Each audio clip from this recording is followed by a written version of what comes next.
ओम शांति। 18 जून बाबा की साकार मुरली, जिसके मुख्य पॉइंट बाबा ने कहा कि बाबा आया है तुम बच्चों की खिदमत करने अर्थात सेवा करने। कि जब भगवान के बच्चे बहुत दुखी कंगाल माया रावण की चुंगल में फंस जाते हैं तो बाप को ही तरस पड़ता है, क्योंकि रहम दिल बाप है ना। तो बाबा ही आकर हमें इस माया रावण की चुंगल से छुड़ाते हैं और आकर हमें स्वर्ग का वर्षा देते हैं, हमें स्वर्ग के लायक बनाते हैं। तो बाबा कहते जिस प्रकार मैं तुम बच्चों की सेवा करता हूँ तो तुम बच्चों को भी मेरे समान बनकर फिर और जो तुम्हारे बहन भाई हैं उनकी भी सेवा करनी है, उनको भी माया रावण की चुंगल से छुड़ाना है। तो दिन रात इस सेवा में लग जाना है। दूसरी बात बाबा कहते कि बच्चों को ड्रामा के हर राज को जानते हुए निश्चय और निश्चिंत बुद्धि रहना है। तुम बच्चों को तो सिर्फ कर्मातीत बनने का ख्याल करना है, अपनी पढ़ाई पर ध्यान देना है। बाकी इस ड्रामा के अंदर जो कुछ भी होगा वो अपने समय पर हो जाएगा। तो इसीलिए शिव बाबा कहते हैं कि वेट एंड सी, अर्थात प्रतीक्षा करो और देखते रहो, सब कुछ अपने समय पर होता रहेगा। परंतु तुम बच्चों को किसी बात की भी फिक्र नहीं करनी है। फिर आज बाबा ने बोला कि बच्चों को, बाबा कहते कि तुम बच्चों को शिक्षाओं को सिर्फ शिक्षा की रीति से अपनी बुद्धि में नहीं रखना है कि आज बाबा ने हमें इतना अच्छा ज्ञान सुनाया, इतनी अच्छी हमें शिक्षा दी। परंतु बाबा कहते कि तुम्हें उन शिक्षाओं को अपने स्वरूप में लाना है। ज्ञान स्वरूप, प्रेम स्वरूप, आनंद स्वरूप, शक्ति स्वरूप स्थिति में बल्कि स्थित होना है। अगर तुम इन सब स्वरूप को अपने जीवन में धारण करते हो तभी तुम बाबा के सपूत बच्चे कहलाओगे और दुनिया के आगे भी साक्षात्कार मूर्त बन सकते हो। फिर बाबा कहते कि अब तुम्हें अपनी मन बुद्धि को भटकाना बंद करो और एक बाप और एक मैं, इस स्वरूप में टिक जाओ, यही एकाग्रता है। ओम शांति। आज बाबा की साकार मुरली 18 जून। मीठे बच्चे, बाप आए हैं तुम बच्चों की खिदमत करने अर्थात सेवा करने। तुम भी बाप समान बन सबकी खिदमत करो अर्थात सेवा करो।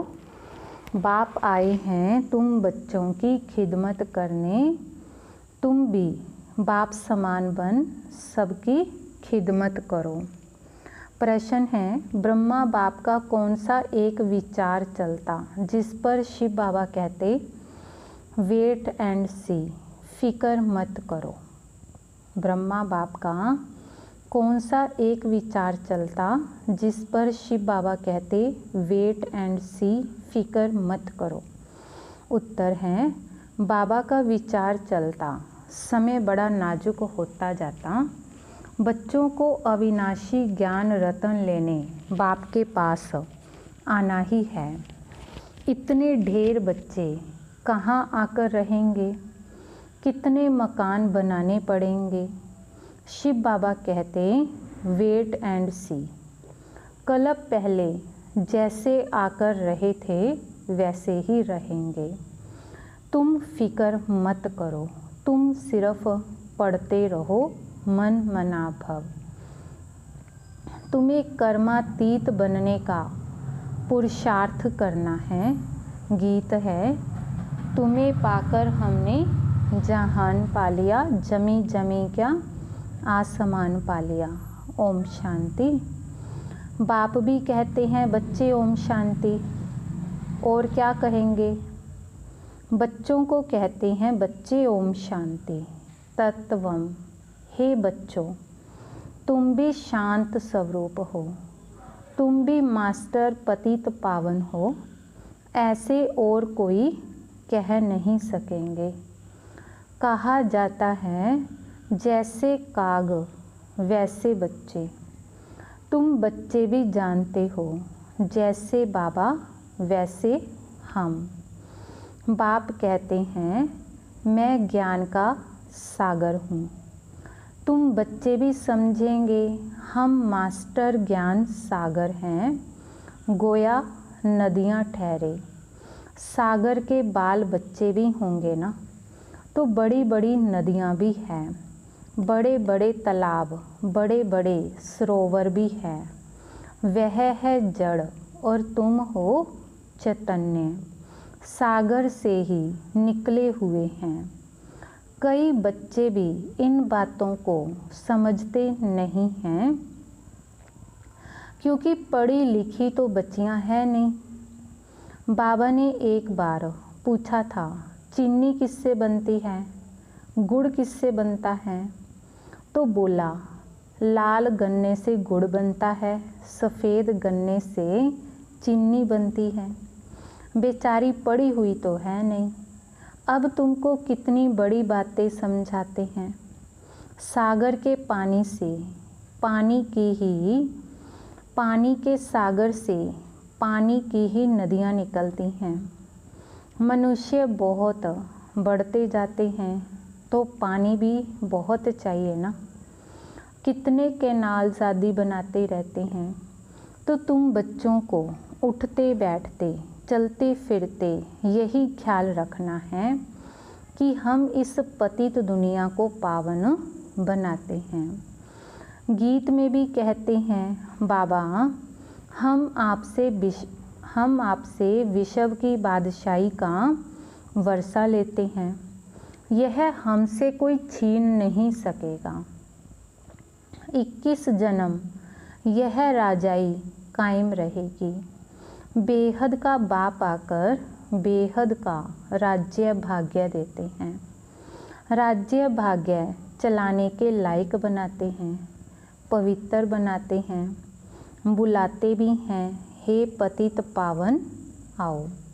यह कोई कृष्ण को नहीं बुलाते हैं, निराकार भगवान को बुलाते हैं।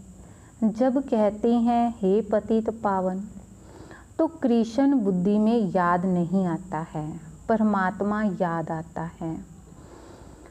बाप आकर हर एक बात समझाते हैं। अभी तुम बच्चे सन्मुख बैठे हो, यह कोई साधु संत नहीं है।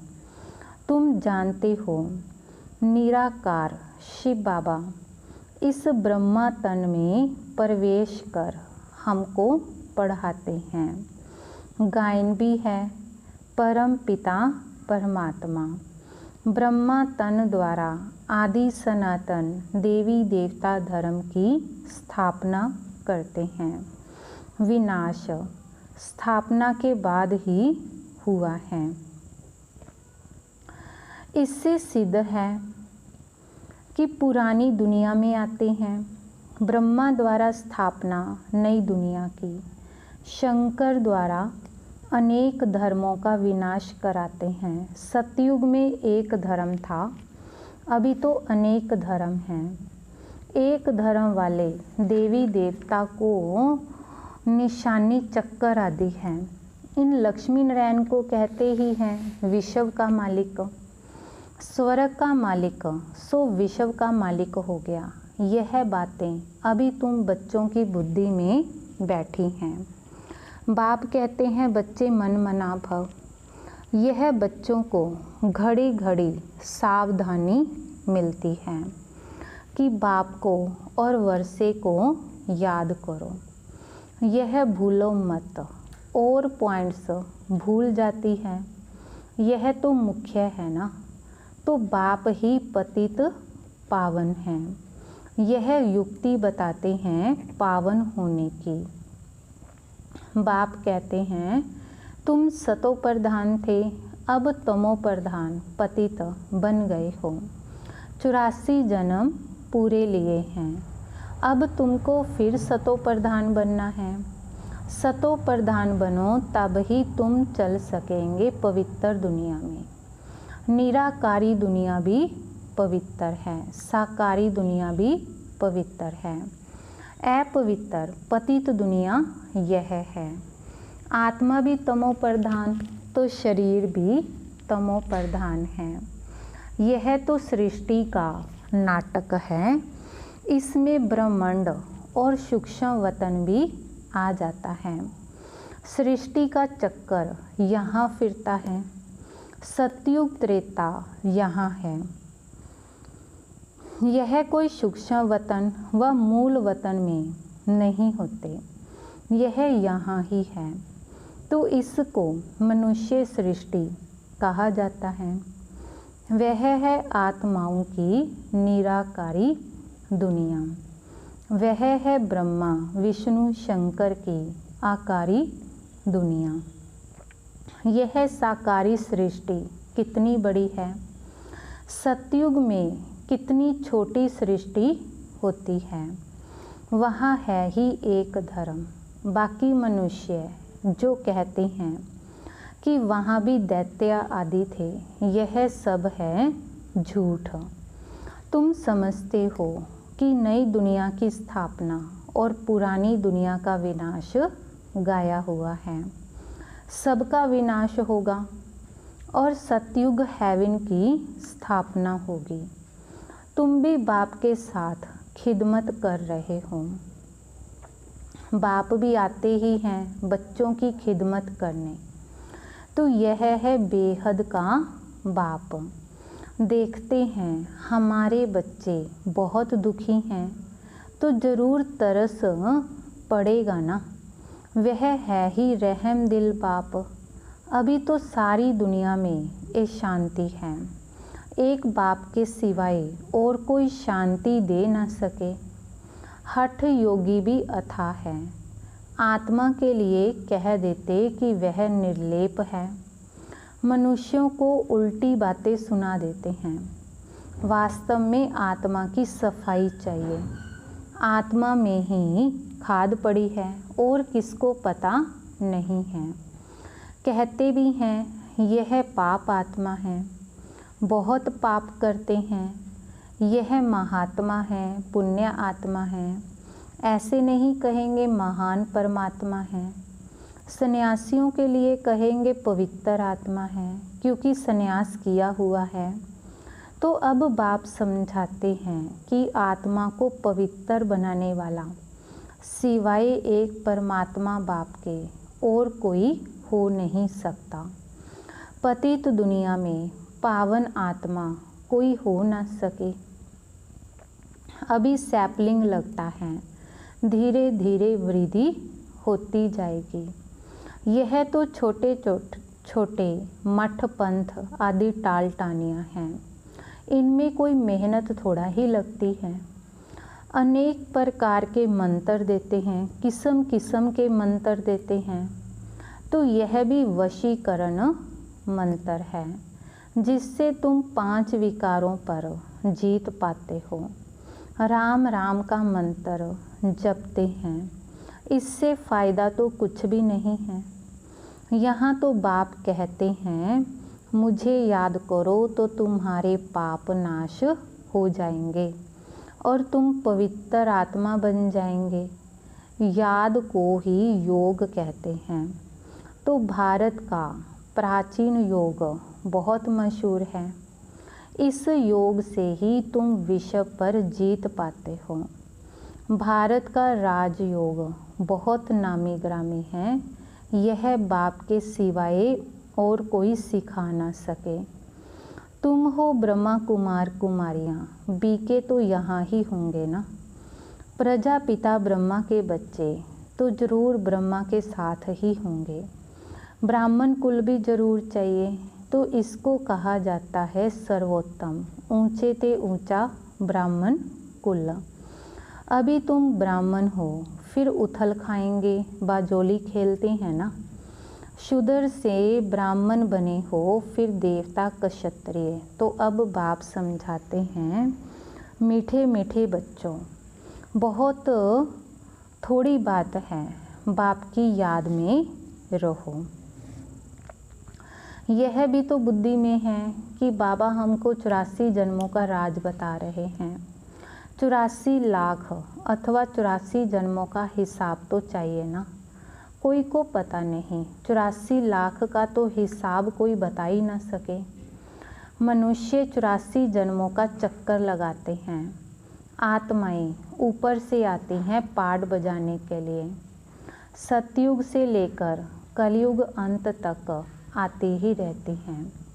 तो हर एक अपना अपना पाठ बजाते रहते हैं।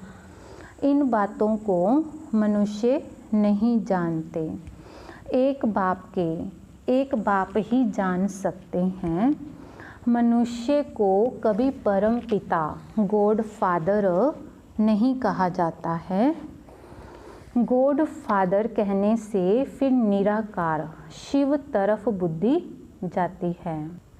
जीव आत्मा का बाप तो होगा ना। आत्मा एक शरीर छोड़ दूसरा लेती है। निराकार बाप का नाम शिव है। तुम्हारा भी एक ही नाम है, आत्मा। फिर शरीर में भिन्न भिन्न नाम पड़ते हैं, तो परम पिता परमात्मा भी शरीर में आकर ज्ञान सुनाते हैं। शरीर बगैर थोड़ा ही सुनाएंगे। तो बाप समझाते हैं कि इनका तो अपना नाम है। मेरे शरीर का कोई नाम नहीं है और न ही मैं पुनर्जन्म में आता हूँ। मैं इनमें प्रवेश करता हूँ। इनको भी मालूम नहीं पड़ता है, अर्थात किस में प्रवेश करते हैं? ब्रह्मा में। कोई तिथि तारीख तो है नहीं। हाँ, मैं कल्प के अंत अर्थात रात में आता हूँ। अभी रात है ना, तो यह है ही पतितों की दुनिया। मैं आता हूँ पावन दुनिया अर्थात दिन बनाने। यह भी नहीं जानते कि बाबा ने कब प्रवेश किया। हाँ, विनाश साक्षात्कार किया, बहुत ध्यान में जाते थे। कभी कोई तिथि तारीख मेला नहीं निकाल सकते। कृष्ण को तो पूजते हैं, तो उनका रात्रि को जन्म दिखाया है, किस समय कितने मिनट आदि सारा निकालते हैं। बाप कहते हैं मैं तो हूँ ही निराकार। जैसे और मनुष्य जन्म लेते हैं, वैसे मेरा जन्म थोड़ा ही होता है। मेरा तो दिव्य अलौकिक जन्म है। जैसे हम आत्माओं का जन्म है, वैसे परमात्मा का जन्म नहीं है। उनका क्या है? दिव्य अलौकिक जन्म है। मैं इनमें प्रवेश करता हूँ, फिर चला जाता हूँ। बैल पर सारा दिन सवारी थोड़ा ही करते हैं। मनुष्य मुझे जिस समय बच्चे याद करते हैं, मैं हाजिर हूँ, तो बाप आकर बच्चों से मिलते हैं, गुड मॉर्निंग करते हैं। जैसे मनुष्य एक दो में मिलते हैं, राम राम व नमस्ते कहते हैं। यह तो रूहानी बेहद का बाप समझाते हैं कि मैं तुम सब बच्चों का बाप हूँ। तो शिव बाबा की संतान तुम सब आत्माएं भाई भाई हो। तो यह खुशी का पारा चढ़ना चाहिए कि बेहद का बाप आया हुआ है, हमको बेहद का वर्षा दे रहा है। तो बच्चों को देख बाप को भी खुशी होती है। ढेर बच्चे हैं। बच्चे जानते हैं हमको बाबा स्वर्ग का मालिक बना रहे हैं, राजाई देते हैं। प्रजा भी तो कहेगी हमारा राज्य है। जैसे भारतवासी कहते हैं यह हमारा भारत देश है। राजा प्रजा दोनों कहते हैं हमारा देश है। तुम बच्चे नरकवासी हो, फिर स्वर्गवासी बनेंगे। बाप को और वर्षे को याद करना है और कोई तकलीफ़ बाबा नहीं देते हैं। रहना भी है गृहस्थ व्यवहार में, यहाँ आकर थोड़ा ही रहना है।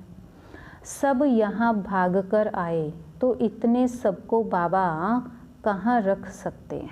माना सभी अगर बच्चे भाग के माउंट आबू में आ जाए तो बाबा सभी बच्चों को कहाँ रखेंगे? इतने सब ढेर बच्चे एक ही बार कैसे इकट्ठे हो सकते हैं?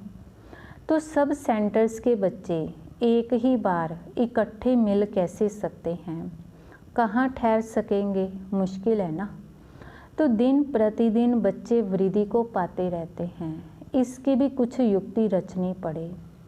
तो यह सब आसपास वाले मकान लेने पड़ेंगे। मकान वालों से पूछेंगे कितना मांगते हैं, समय पर तो लेना पड़ेगा ना। पैसे की तो कोई बात नहीं है, समय बड़ा नाजुक होता जाता है। बाप और बच्चे दोनों अविनाशी हैं। अविनाशी खजाना बच्चों को देते हैं। बहुत ढेर बच्चों को आना होगा। बाबा कहते हैं कि माउंट आबू कितने ढेर बच्चों को आना होगा। तो बाबा विचार करते हैं कि इतने ढेर कहाँ आकर रहेंगे। बाबा कहते हैं तुम फिक्र क्यों करते हो।